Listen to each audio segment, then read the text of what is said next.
दोस्तों, दुनिया में ऐसी बहुत सारी जेलें हैं जो अपराध करने वाले कैदियों को सजा देने के लिए बनाई गई है। पर कुछ जेल ऐसी भी हैं जिनके नाम से कैदियों के पसीने छूट जाते हैं। उन्हीं में से एक है सेल्यूलर जेल। हो सकता है इस जेल का नाम सुनकर आप में से बहुत से लोग समझ गए होंगे कि हम किसकी बात कर रहे हैं। लेकिन अगर आपको अभी भी समझ में नहीं आया तो हम आपको बता दें, हम बात कर रहे हैं काला पानी जेल की। काला पानी आजादी से पहले अंग्रेजों द्वारा भारतीयों पर किए गए बेपनाह जुल्म की दर्दनाक कहानी है। एक ऐसी कहानी जो भारतीय इतिहास में काले अध्याय के रूप में दर्ज है। आज हम आपको अपनी इस वीडियो में क्या होती है काला पानी की सजा, कैदी इसके नाम से क्यों कांपते थे, कहां ये जेल, किसने और क्यों करवाया इसका निर्माण, जैसी बहुत सी चीजों के बारे में बताने वाले हैं। तो वीडियो को बिना स्किप किए अंत तक जरूर देखना दोस्तों। चलिए और देर ना करते हुए वीडियो को स्टार्ट करते हैं। दोस्तों, सेल्यूलर जेल भारत के केंद्र शासित प्रदेश अंडमान और निकोबार द्वीप की राजधानी पोर्ट ब्लेयर में स्थित है, जिसे लोग आज काला पानी जेल के नाम से भी जानते हैं। अब आप सोच रहे होंगे आखिर इस सेल्यूलर जेल का नाम काला पानी पड़ा कैसे। तो हम आपको बता दें, इस जेल के चारों ओर सिर्फ समुद्र था।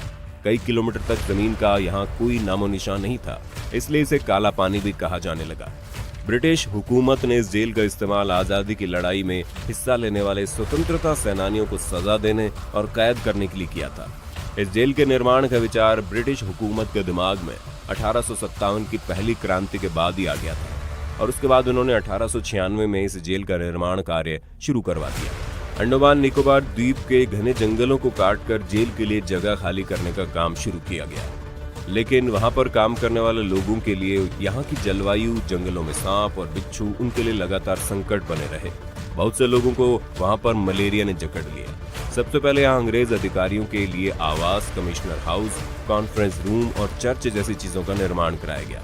उसके बाद पूरी जेल पर निगरानी के लिए जेल के बीचों बीच में टावर बनाया गया। इस टावर से ही सभी कैदियों पर नजर रखी जाती थी और साथ ही इस टावर के ऊपर एक बहुत बड़ा घंटा लगा था जो किसी भी तरह का संभावित खतरा होने पर बजाया जाता था। इसके बाद शुरू हुआ ऑक्टोपस की तरह 7 शाखाओं में फैले विशाल जेल का निर्माण।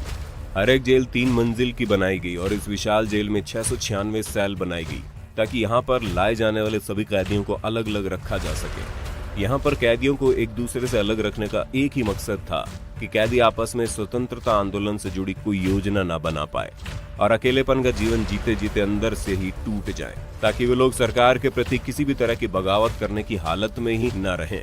हर सेल का साइज 4.5 मीटर इंटू 2.7 मीटर था। 3 मीटर की ऊंचाई पर खिड़कियां भी लगी हुई थी। अब आप सोच रहे होंगे, इतनी सी ऊंचाई से तो कोई भी कैदी जेल से निकलकर आसानी से भाग सकता है, लेकिन ये तो हमने आपको पहले ही बता दिया था कि जेल के चारों तरफ पानी ही पानी, जिसका कारण कोई अगर भाग के जाता तो कहाँ। लेकिन इसके बावजूद भी कुछ कैदियों ने यहाँ से भागने की कोशिश की, लेकिन वो अपनी मंशा में कामयाब नहीं हो सके। इसके साथ ऐसा भी कहा जाता है कि यहाँ एक बार 200 से ज्यादा कैदियों ने भागने की कोशिश की, लेकिन उन्हें पकड़ लिया गया। कुछ ने वहाँ की खौफनाक यातनाओं को देखते हुए आत्महत्या कर ली थी, तो वहीं जेलर अधीक्षक वाकर ने जेल से भागने के जुर्म में 87 लोगों को फांसी पर लटकाने का आदेश दे दिया था। सेल्यूलर जेल के निर्माण में करीब 5,17,000 रुपए की लागत आई थी। इसका मुख्य भवन लाल ईंटों से बना है। ये ईंटें बर्मा से यहाँ मंगवाई गई, जो आज म्यांमार के नाम से जाना जाता है। और आखिर कुछ सालों बाद 10 मार्च 1906 को इस जेल का काम पूरा हुआ। इस जेल में बंद क्रांतिकारियों या यूं कहें कैदियों पर बहुत जुल्म ढाया जाता था। हर एक कैदी को रोजाना कोलू के बैल की तरह 30 पाउंड नारियल और सरसों को कोलू में पैरना होता था। अगर वो ऐसा नहीं कर पाते थे तो उन्हें बुरी तरह कोड़ों से पीटा जाता था और कई सालों तक उन्हें बेड़ियों में जकड़ दिया जाता था। यहाँ रहने वाले कैदियों को पिसाई करने वाली मिल पर कई घंटों तक काम करवाना, कई सप्ताह तक हथकड़ी के साथ खड़े रहकर बागवानी करवाना, रस्सी बनाना, नारियल की जटा तैयार करना, कालीन बनाना, तौलिए बुनने का काम, एकांत काल कोठरी में कैद करना, साथ ही हफ्तों तक भूखा रखने और सलाखों के पीछे कैद करना। ये यातना इतनी भयानक थी कि जिसमें कैदी को मानसिक और शारीरिक तौर पर अपाहिज बना दिया जाता था। दोस्तों, ये तो बहुत ही मामूली सजा होती थी, लेकिन अब जो हम आपको बताने वाले हैं उसे सुनकर हो सकता है आपकी रूह कांप जाए। सोचिए, अगर कोई आपको घास से बनी सब्जी खिलाए तो आप क्या करेंगे। हो सकता है गुस्से में थाली फेंक दें, या कुछ और। लेकिन काला पानी में रहने वाले कैदियों के पास ये ऑप्शन भी नहीं था। क्योंकि भूखे रहने की वजह से ये घास की सब्जी उन्हें खानी ही होती थी। नमक के नाम पर बस एक चुटकी दिया जाता था। इस खाने की वजह से कई कैदियों की मौत भी हुई। इसके साथ ही उन्हें पीने के लिए जो पानी दिया जाता था उसमें कीड़े पड़े रहते थे, जिसे अगर कोई आम इंसान देख ले तो घिन ना जाए। काला पानी की जेल में कोई शौचालय नहीं बना हुआ था, इसलिए जब भी उन्हें शौच जाना होता था तो वो अपनी सेल का इस्तेमाल करते थे। वहाँ कैदियों को 2 बर्तन दिए जाते थे, जिनमें से एक का इस्तेमाल वो खाना खाने और दूसरे का इस्तेमाल शौच के लिए करते थे। जब भी वो अपनी सेल से बाहर आते थे तो उस बर्तन को साफ कर लेते थे। यहाँ तक कि कैदियों के पास सोने के लिए ना तो रजाई थी ना कंबल। उन्हें मौसम कैसा भी हो हमेशा जमीन पर ही सोना होता था।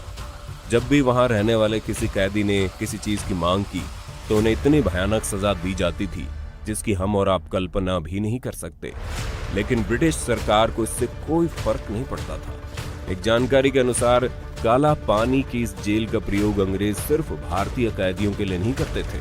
यहाँ दूसरी जगहों के भी सेनानियों को कैद करके लाया जाता था। ब्रिटिश अधिकारियों के लिए ये जगह पसंदीदा थी क्योंकि ये द्वीप एकांत और दूर था। इस कारण आसानी से कोई आ नहीं सकता था और ना ही जा सकता था। दूसरे विश्व युद्ध के दौरान जापानी शासकों ने इस जेल पर कब्जा किया और अंग्रेजों को ही सेल्युलर जेल में बंदी बना लिया गया। 7 में से 2 शाखाओं को जापानियों ने उसी समय नष्ट कर दिया था। द्वितीय विश्व युद्ध खत्म होने के साथ ही 1945 में अंग्रेजों ने इस पर फिर से कब्जा कर लिया। काला पानी की सजा काटने वाले स्वतंत्रता सेनानियों में बटुकेश्वर दत्त, विनायक दामोदर सावरकर, बाबूराव सावरकर, सोहन सिंह, मौलाना अहमदुल्ला, मौलवी अब्दुल रहीम सादिकपुरी, मौलाना फजल हक खैराबादी, एस चंद्र चटर्जी, डॉक्टर दीवान सिंह, योगेंद्र शुक्ला, वमन राव जोशी और गोपाल भाई परमानंद जैसे कई नाम शामिल थे। सेल्युलर जेल की दीवारों पर वीर शहीदों के नाम आज भी लिखे हैं। साथ ही वहां एक संग्रहालय भी बना है जहां पर उन अस्त्रों को देखा जा सकता है जिनमें स्वतंत्रता सेनानियों पर अत्याचार किए जाते थे। भारत को आजादी मिलने के बाद इसकी 2 शाखाओं को ध्वस्त कर दिया गया था। बाकी बची 3 शाखाओं और मुख्य टावर को 1969 में राष्ट्रीय स्मारक घोषित कर दिया गया। 1963 में यहाँ एक गोविंद वल्लभ पंत अस्पताल खोला गया था और यहाँ पर 500 बिस्तरों वाला अस्पताल है और 40 डॉक्टर यहाँ के लोगों की सेवा कर रहे हैं। अगर आपको भी कभी मौका मिले तो एक बार सेल्युलर जेल जरूर जाकर आए। यहाँ आपको अपने वीर क्रांतिकारियों की हिम्मत और जज्बे को देखकर गर्व की अनुभूति होगी। भारत सरकार ने हमारे स्वतंत्रता सेनानियों की स्मृतियों को आज तक संभाल कर रखा है और जब भी कभी आपको जीवन में घूमने का मौका मिले तो एक बार काला पानी जरूर जाए। तो दोस्तों, क्या आप भी काला पानी की इस सजा के बारे में पहले से जानते थे? हमें कमेंट में बताना जरूर। अगर आपको हमारी आज की वीडियो पसंद आए तो वीडियो को ज्यादा से ज्यादा लाइक करने के साथ इसे अपने दोस्तों और रिश्तेदारों के साथ शेयर करना ना भूलें।